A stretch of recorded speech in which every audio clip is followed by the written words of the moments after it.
to Big Tex's Celebrity Kitchen and the 125th year of the State Fair of Texas.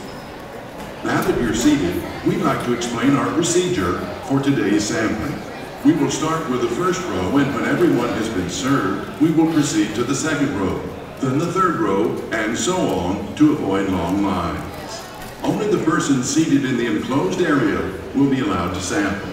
So please watch for the State Fair of Texas staff member who will inform you when it's your row's turn.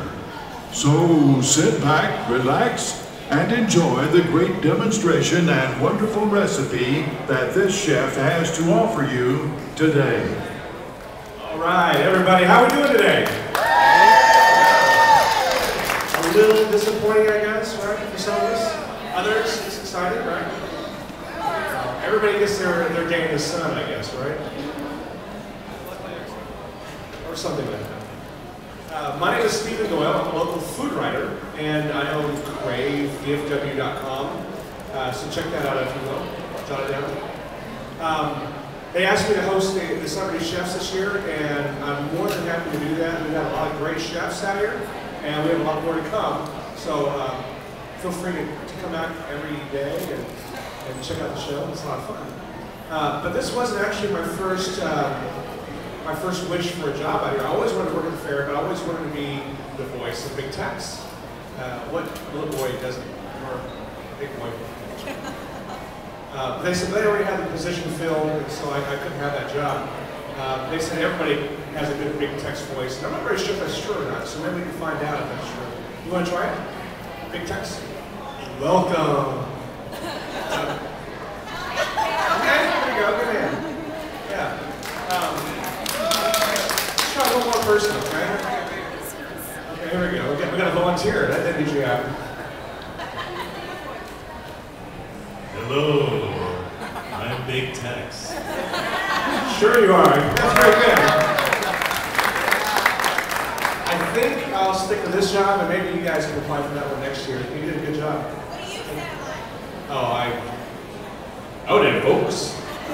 Sound like the Kingfisher. Some of you know that is.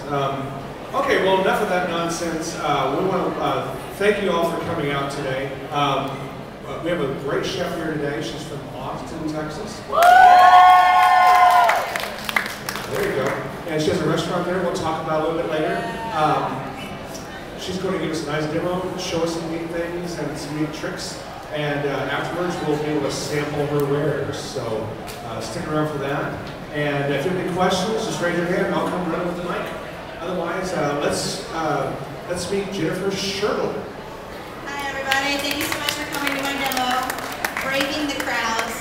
So I'm making 2 chilled soups today, and the reason I'm doing chilled soups is a good friend of mine moved here from Scotland, and so not only did she move from an incredibly cold country into Texas, but she moved here the year that Texas has the most record heat wave ever, and plus she's pregnant. And so she's like, Jennifer, it's so hot and all I want is soup. I said, if you come to my State Fair demo, I will make 2 chilled soups for you. So we're going to have a traditional French chilled soup called Vichy Soie, but we're doing a little bit different version of that. I'm going to put sweet potatoes in it, makes it a little bit healthier. And then I'm also going to do gazpacho. And so the key ingredient to the Vichy Soie is leek. I like to call leeks the champagne of onions. They're very, very tasty and fairly easy to clean. You don't have to worry about chopping anything beautiful for this recipe because it's all getting pureed up, so it doesn't matter if it's perfect ice or not. The tricky thing with leeks is that they're grown in sand, and so to clean them, you chop them up and you just drop them into a bowl of water, and what happens is the leeks float to the top and the sand sinks to the bottom, and you just skim your leeks off, and that's how you get nice clean leeks to cook with. You don't want sand in your soup. If you don't like chilled soups, you can absolutely serve this one warm. I wouldn't puree it, I would leave it chunky if you're going to serve it warm. And like I said, a traditional Vichy Soie is going to be done with all white potatoes. But we're going to do a combination of sweet potato and white potato. And the reason why is a sweet potato isn't actually related to the potato, it's more closely related to a carrot. And so the texture of the soup won't be the same if we do all sweet potato. You need a little bit of the regular potato in there to give it that velvety kind of texture that a pureed Idaho potato has. Now you have a restaurant in Round Rock? Yes, it's the very first exit in Round Rock when you're headed north out of Austin. It's on Wadley.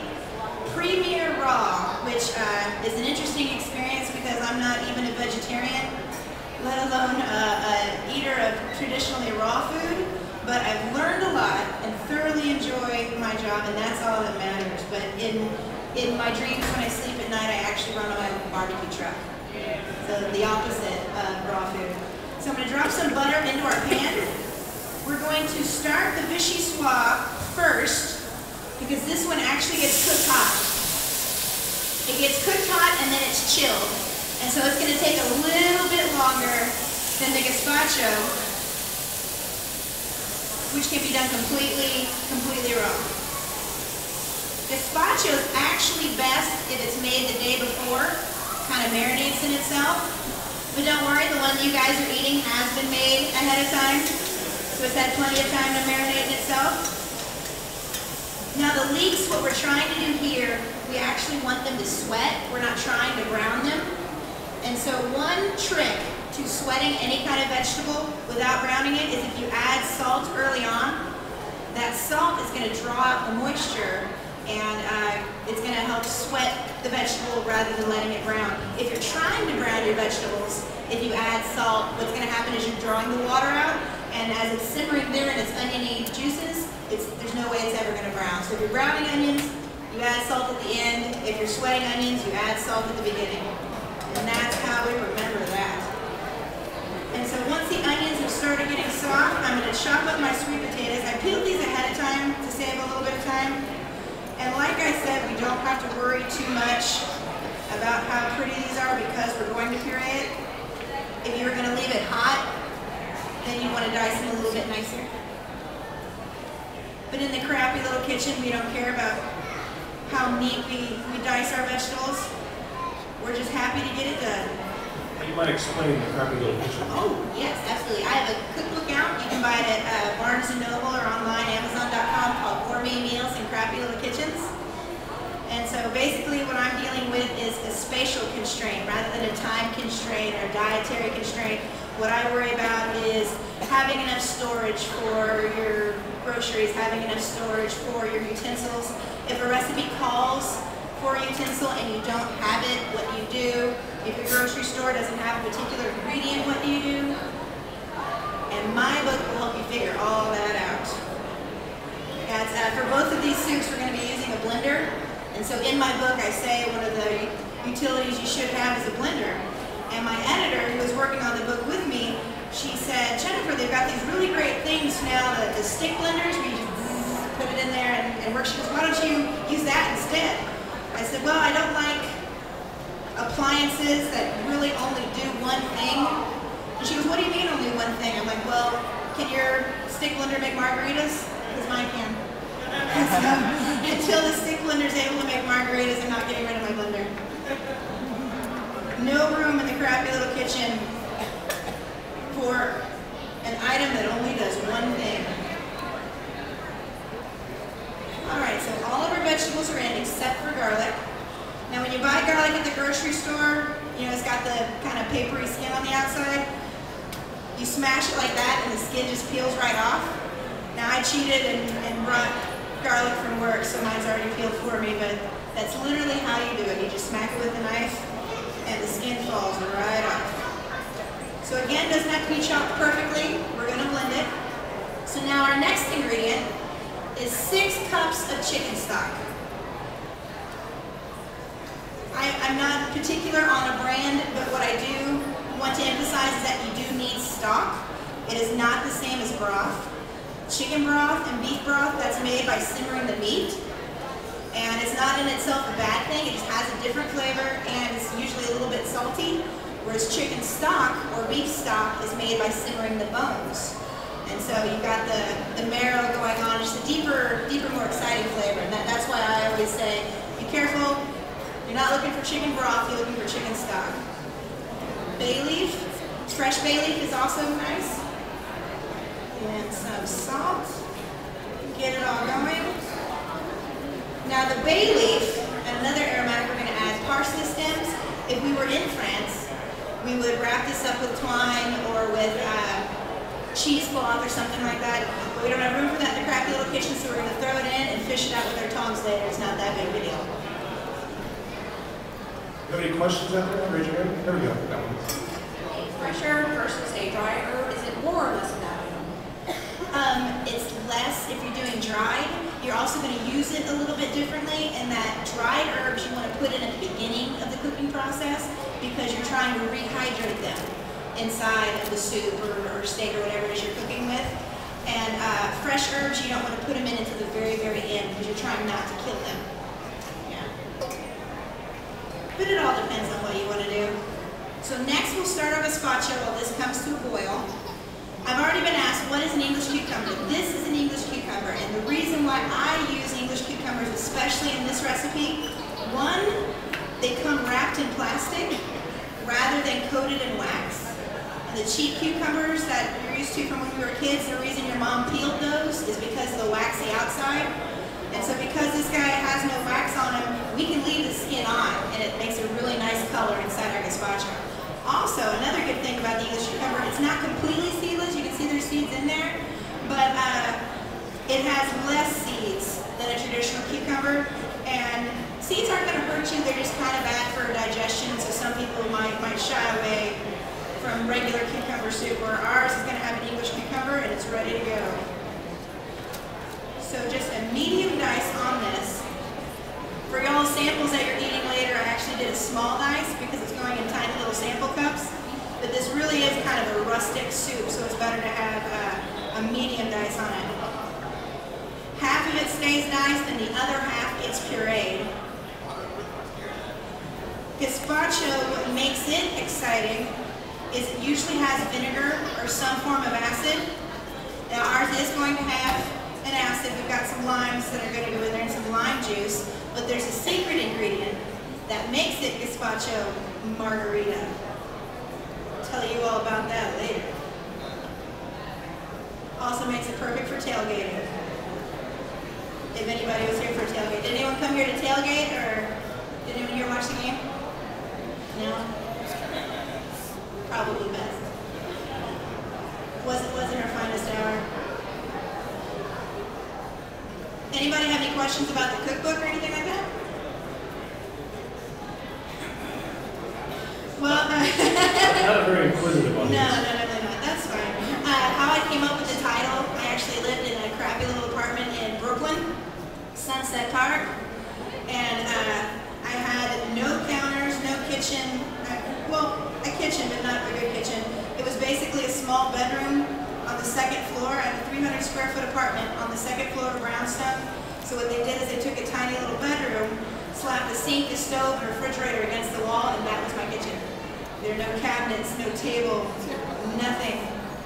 And I had some friends come visit me from Texas, and we went down to Canal Street and bought some lobsters, had to hold them in the bathtub. We were preparing the rest of the meal. There was no spot to put them. I'm not a tall person, and I'm significantly larger than my refrigerator was back then. Amazing. And so my friends told me, you make the best gourmet meals in this crappy little kitchen. I said, oh, that's cute. You have the book available today for sale? I don't. They charge me for those. And so what I ask is, on my website, crappylittlekitchens.com, you can buy it from there. And it is actually much less expensive if you buy it online as opposed to buying it in Barnes & Noble. That's what I always suggest, is go online. You can find it on Amazon, barnesandnoble.com, crappylittlekitchens.com. So there's our diced cucumber. Next, we're going to add some tomato. Now, my recipe calls for Roma tomatoes. If you can't find Roma tomatoes, the reason I say Roma is you can pretty much find them all year round and they never look that bad. Tomatoes are tricky. If you get them in the off-season, they're kind of mealy and not red and not very attractive. These guys are pretty easy to count on, and that's why I recommend them. If you can't find them or prefer a different tomato, absolutely, it just needs to be tomato. That is a fun variation on this recipe as well. You can use multicolored tomatoes. Like in the summer how you're able to get the green tomatoes and the yellow tomatoes? Absolutely. Any tomato you enjoy eating will go well in the soup. I wouldn't waste like an heirloom tomato or anything like that. If you're paying $5 a pound for tomatoes, eat them raw, don't put them in a soup. If they're gold plated tomatoes. But yeah, I love chilled soups any time of year. It never gets that cold in Texas, even in the winter. Like, not this past Christmas, but the Christmas before when it snowed 3 whole times and we all thought the world was coming to an end. It never gets that cold in Texas. So chilled soups are the way to go. Ooh, that's hard. She asked, what's my favorite recipe? Ask Robert Plant, what's your favorite song to play? I like to make fish a lot. It's difficult to narrow down to a particular recipe, but the reason I like fish is it's healthy, yet it's still fatty. It's complicated in that it's real easy to mess up, but it's still so very simple with most fish. I just like salt, pepper, and lemon. But I think my favorite soup is fishy swap. My favorite red meat would be probably a ribeye steak. My favorite fish, I would say, would be halibut. And halibut's a great big giant seagoing fish. You can eat the cheek. That's how big their faces are. And they're not on the endangered species list. You can feel good about eating them. As opposed to a sea bass or something like that. Which, interestingly enough, the Chilean sea bass isn't even a sea bass. It is from Chile. That part is true. But yeah, it was a fish that didn't sell very well. It wasn't doing so hot under its regular name. I don't remember what it was. And so they started calling it sea bass, and it flew off the shelves, and now it's endangered. All because of a name change. We are lemmings. Change the name of the fish and suddenly it's more delicious.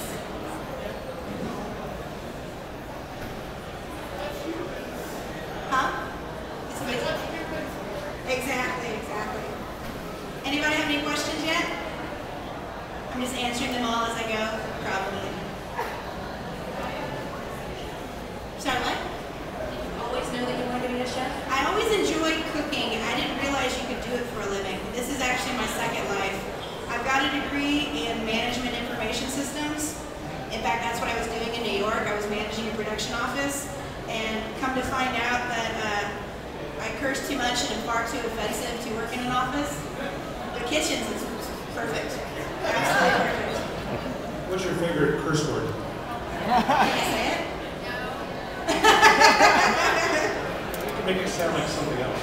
What this isn't that bad of a word because it has an alternate meaning, but what I usually say when something bad happens or I trip and fall or something like that, I say balls. Balls. So, it's not my favorite, but I use it a lot. Talk later. I know. I have a little thing that I do before dinner service. I go out in the dining room when no customers are out there yet, and I have a particular stream of offensive things that I say, and it's me getting it out of my system. And then the rest of the day goes smoothly. Yeah, a fun chef quality, and I apologize to anyone who is a waiter, or has a child that is a waiter, or has deep love and affection for waiters. Some of them are very good people. But chefs, we hate waiters. And it's fun because you go round and round with them. And the reason why is our goals are the same, yet our journey to that end is very different. In that the waiter's instinct is to say, yes, yes, you can have that, absolutely, yes, yes, yes, yes, yes. And so waiters will come back in the kitchen and say, table 23 would like a wild mushroom medley. Do you see wild mushrooms on my menu? That means I have no wild mushrooms in my kitchen, so they can't have it. Well, I already told them they could have it. Well, congratulations, you get to go tell them they can't. You know? Table 62 would like the pate recipe. We don't make the pate, we buy the pate. Oh, I already told her we made it. Congratulations. You get to go back and tell her that we don't. Yeah, they always beg for food. Yeah. One particular waiter who I am very good friends with, he's a dear sweet boy, But he would, at the end of his shift, he'd always come in and beg for food. He was very demanding. I want this, I want this, I want this, and whiny about it. Well, he's also a hypochondriac. And so, this particular day, he's, oh, I want this, no, you're doing that wrong, blah, blah, blah. And so I put my finger in his food, and he made me remake it. Your restaurant, what are your hours? It's actually kind of small right now because it's just raw food and it's Round Rock. We mainly cater to all the businesses that are around there. We're open from 10 to 7, so lunch is our biggest time now. Next ingredient is a jalapeno. Now jalapenos are not as hot as some. If you wanted to substitute something hotter, you could use serranos. Most people don't like stuff insanely hot, so I say jalapeno is a nice middle ground chili, and then if you take the seeds out, it actually has an amazing flavor without killing you with the heat. And so jalapenos are not that bad. This is the first time I've met you, but you look terribly familiar to me. Everybody says that. Well, I think I've seen you in... All gingers look alike. I've seen you in Shiner. About You saw me? 1985 or so? No, you're making that up. Go ahead. I'm from Shiner, Texas. I was born and raised in Shiner. I was born in the exact same hospital as my father and my grandfather. And I currently live in the same house as my great-grandmother, my grandmother, and then now my mother. But 1995, I was Miss Shiner. How weird is that? That's just Does it weird. mean you get Shiner for life? Huh? You get Shiner for life? No, and here's why. People in Shiner don't actually drink Shiner beer. They're more feeling the high life. And the reason why is they feel that Shiner beer is too expensive. So it's more of an Austin beer. Bell peppers, how I like to clean them, I just chop it right in half with the top attached. And then you just peel it right off and now it's ready to go. That is how I clean bell peppers. Nice and fast. Bell peppers aren't used that much in this soup traditionally. I like adding it, and I think the reason why is I love Cajun flavors a lot, and spicy food, Cajun food, it all works pretty well. But bell pepper is at the center of pretty much every single Cajun dish you'll ever eat. It's one of the holy trinity. If you have bell pepper, onion, and celery, you can make any Cajun dish. And that's why I like green bell peppers. Did anybody lose any money on the game today? It's good you're getting free food then.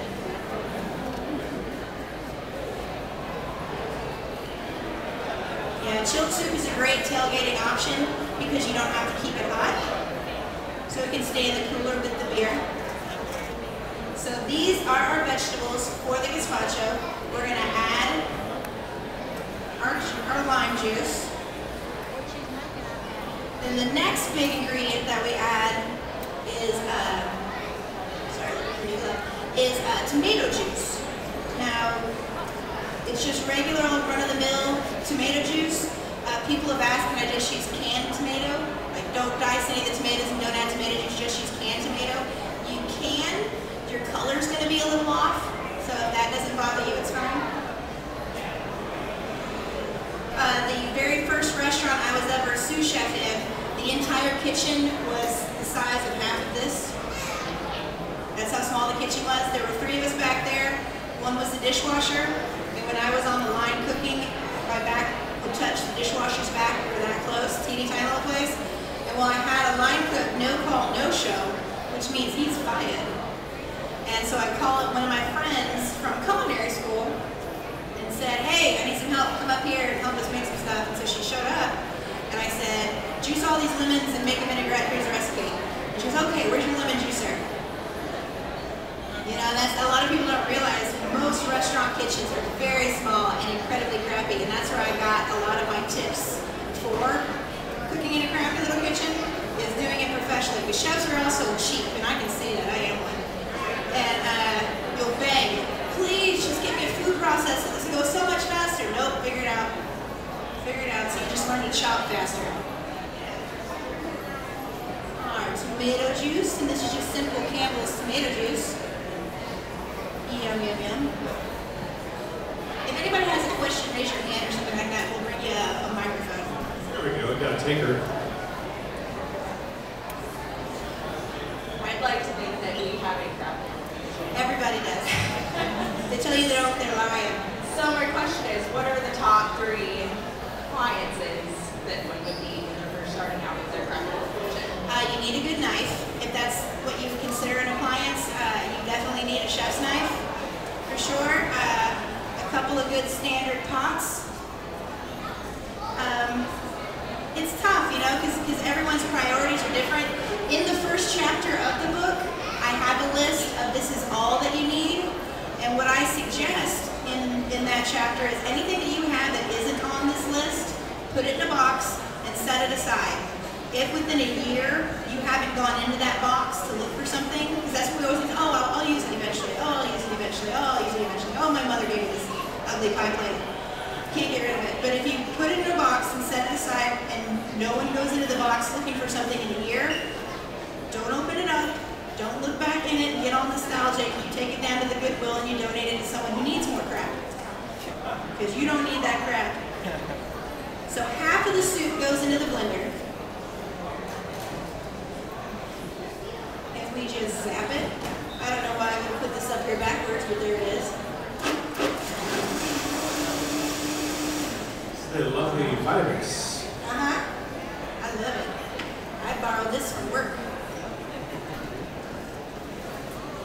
And voila.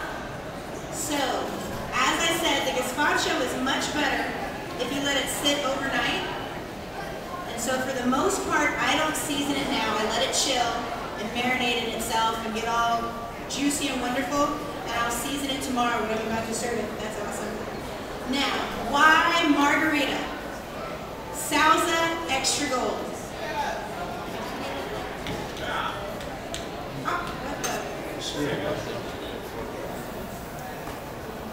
Now it's margarita.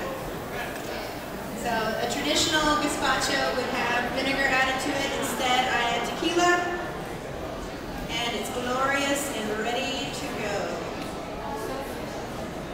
Now we can come back to the vichyssoise. And so it's pretty much ready. All you're doing is trying to make it nice and tender.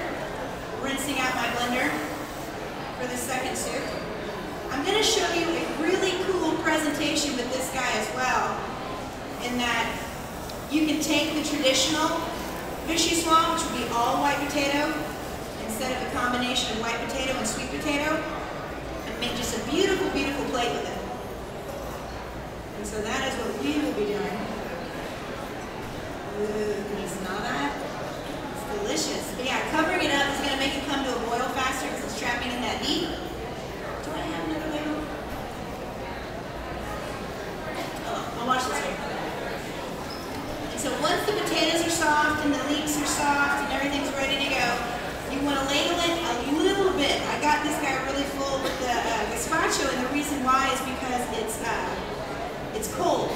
If I fill this up with hot liquid and let it go, it's going to go everywhere, on me, in my eyes, and not on the plate. You can use tongs to fish these out. I've been cooking for a while, so I no longer have feeling in my hands.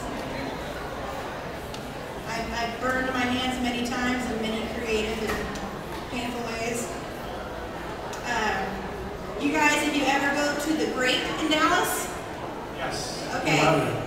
Brian Lusher is a wonderful, wonderful man. When he first bought the Grape 3 years ago, my girlfriend was his chef de cuisine, and so she called me up and said, hey, you want to come be the sous chef? I said, absolutely.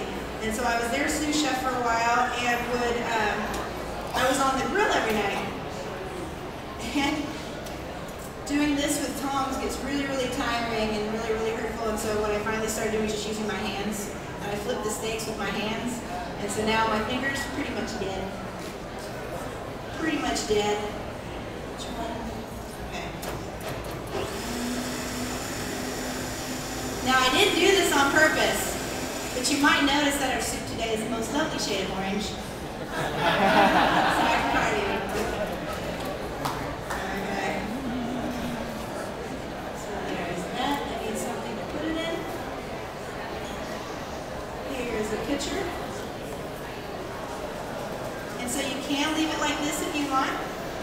not truly gazpacho yet until you add heavy cream.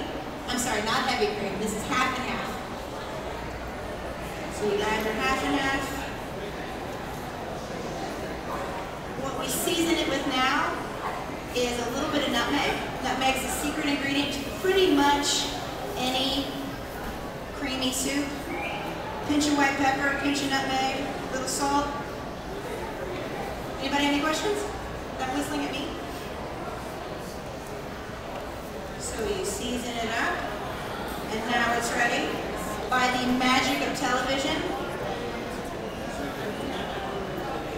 I have a picture of the traditional gazpacho and the gazpacho we're eating today. Thank you.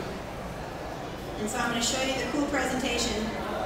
And I actually did this at a restaurant that I worked at, and it was beautiful.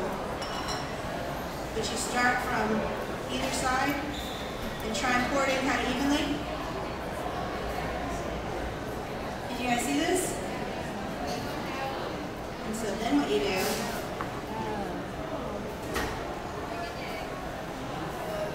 isn't that pretty? And then what we're garnishing the soup you guys are eating today, because this is the state fair. And so no messing around, you gotta have fried stuff. So what our gazpacho is garnished with is actually fried jalapeno rings. The rule with garnishing a gourmet plate is you need to be garnishing it with something that you're using inside the dish. You'll see people garnish food with random fried things, and it really should be an ingredient inherent in the dish. So our gazpacho, I made little fried jalapeno rings, that's gonna be the garnish. And then for our vichyssoise, since our primary ingredient is leek, we made little leek onion rings, and that's what's gonna garnish the vichyssoise. The gazpacho, once it is chilled overnight, how I like to serve this guy, especially at parties, it's very, very pretty. I serve it in a pitcher and little margarita glasses. Like I said, today we're garnishing it with fried stuff because it's the fair, but what I would do at home, that's literally twice I've done that. I shouldn't wear white t-shirts ever. Just a mess. But when I make this at home, I garnish it with lime wedges. And so that way, whenever your guests are eating it, one, it makes it look like a margarita if you have a lime wedge on the side. But two, if they want a little bit more citrus in there, they can add it. This margarita glass was loaned to me today by my friend Afia. Thank you, Afia. So those are our two presentations. Other than how to not spill stuff on your shirt, does anybody have any other questions? Got a few?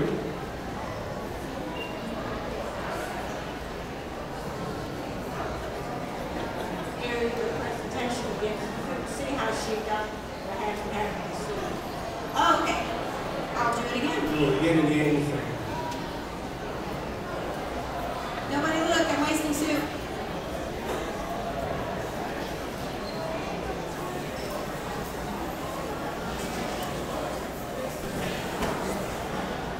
Okay. Can you see me now? Everybody can see me? There? Right here? Stop yelling at me. Be nice to the chef. She's feeding you. Right. So right here, everybody can see? Oh, okay. Got it.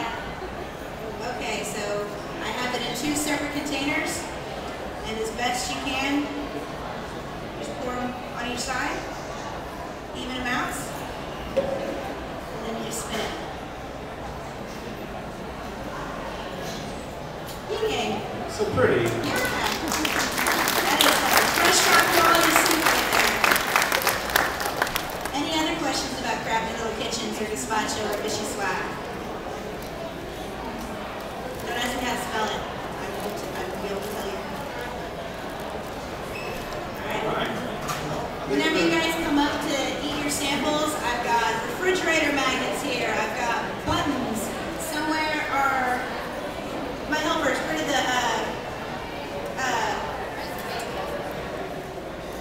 Okay, so they're going to be handing out recipe cards and stuff like that. Can we bring them up here? I think it'll be easier. They're already handed out. Never mind. You guys are on it. If you don't have one, raise your hand. We'll get one to you right now. So if you don't have a refrigerator magnet or a button, there's refrigerator magnets and buttons up here. And I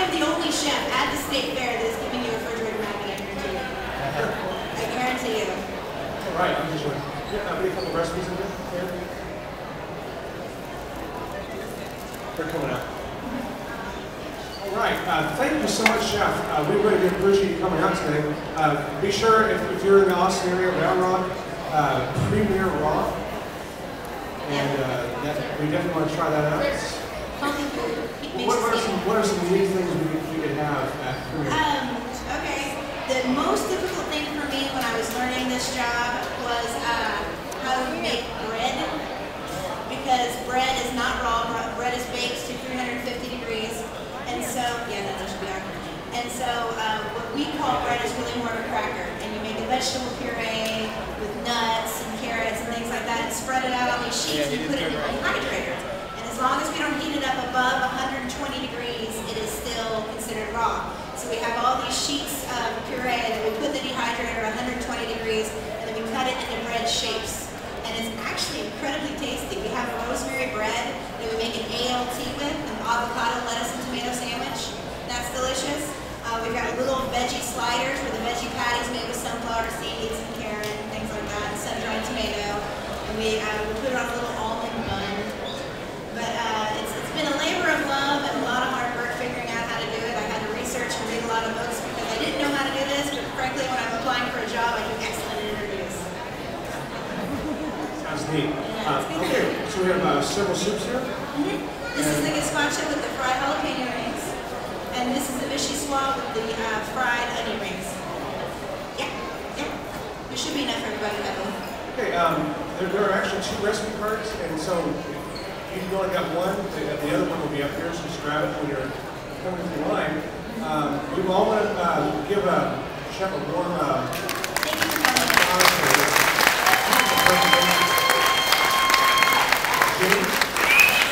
Happy Little Kitchen, be sure to buy that one as my favorite place to buy books. And what we're going to do now is gather your belongings because we're going to get out and we're going to dine al fresco out here on a little cafe. So we'll start this gentleman here, and then we'll go all the way down the line. And then we'll start with this young lady over here, and then you guys follow suit, and I'll direct the traffic as we go. So it's not chaotic, and everybody gets served in a timely fashion. The chef will be here hanging out for a while and answer your questions. So try not to ask questions in line.